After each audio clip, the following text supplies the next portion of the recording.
ফেলাইছে, আজকে মখা আলমগীরে ধরেন না কেন? বলেন আইনের শাসন আছে।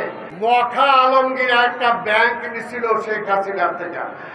ওই ব্যাংকে আমাদের এই পরিবেশের উপরে যে বাইরের থেকে টাকা আছে, সেই টাকা সেই ব্যাংকে ট্রান্সফার করছিলেন। ওই ব্যাংকও খেয়ে ফেলাইছে, টাকাও খেয়ে ফেলাইছে। আজকে মখা আলমগীরে ধরেন না কেন? বলেন আইনের শাসন আছে। মখা আলমগীরে ধরেন না কেন? আজকে ন্যাশনাল ব্যাংক, আজকে ওই আওয়ামী লীগের দরবের সাথে একজন, সে আজকে এত টাকা লোন নিছে, এত টাকা করতে ব্যবসাও লাগে না, টিভিও লাগে না, তার চেয়ে বেশি টাকা নিছেন। আজকে তাকে কেন ধরেন না? আজকে যারা ব্যাংক খেয়ে ফেললো পরিচালক, সেই ব্যাংকের এমডি, আজকে তাদেরকে কেন জেলখানায় নিচ্ছেন না? তারা কি পার্সেন্টেজ দেয়? আজকে মা দিবস, আপনারা জানেন আগামী 2 দিন পরে সারা বিশ্বে মা দিবস। আমার মাকে আজকে জেলে রেখেছেন। তার কি অপরাধ? 2 কোটি টাকা বিদেশ থেকে, তাও চ্যারিটি ফান্ডে আসছিল, সেই টাকা এখন 6 কোটি টাকার উপরে হয়েছে, ব্যাংকে জমা আছে। সেই মামলা সাজায়া তারে জেলে দিচ্ছেন, তারা এখন পর্যন্ত চিকিৎসার সুযোগ দেন না।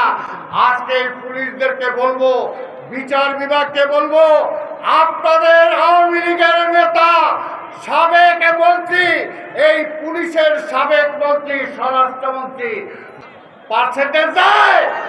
আজকে তাই ভাই আমার, এই দেশকে যদি রক্ষা করতে হয়, এই দেশের অর্থনীতিকে যদি রক্ষা করতে হয়, বাংলাদেশ ব্যাংকের সাংবাদিকদের ঢুকতে দেন না। কেন ঢুকতে দেন না?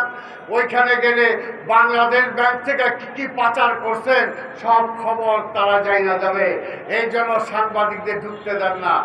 এই দেশকে যদি বাঁচাতে চান, এই যে রিকশাওয়ালা ভাইরা আছেন, গরিব মানুষরা আছেন, ছোট ছোট ব্যবসায়ীরা আছেন, নিজেরা বেঁচে থাকতে হইলে, পেটে যদি ভাত দিতে চান, পরনে যদি কাপড় রাখতে চান, এবং আপনার ধর্ম যদি ঠিক মতো করতে চান, আওয়ামী লীগকে ক্ষমতা থেকে নামানো ছাড়া কোনো বিকল্প নাই। তাই এখনো সময় আছে পুলিশ ভাইরা, জনগণের পুলিশ হন। এই শেখ হাসিনা বলবে আমি তো পুলিশরা অর্ডার দেইনি এইগুলি করার, এক সময় বলবে আমি তো অর্ডার দেইনি এদেরকে গ্রেফতার করার, পুলিশ করছে, পুলিশ জানে। তাই এখনো সময় আছে পুলিশ ভাইরা, জনগণের পুলিশ হন, আল্লাহকে ভয় পান।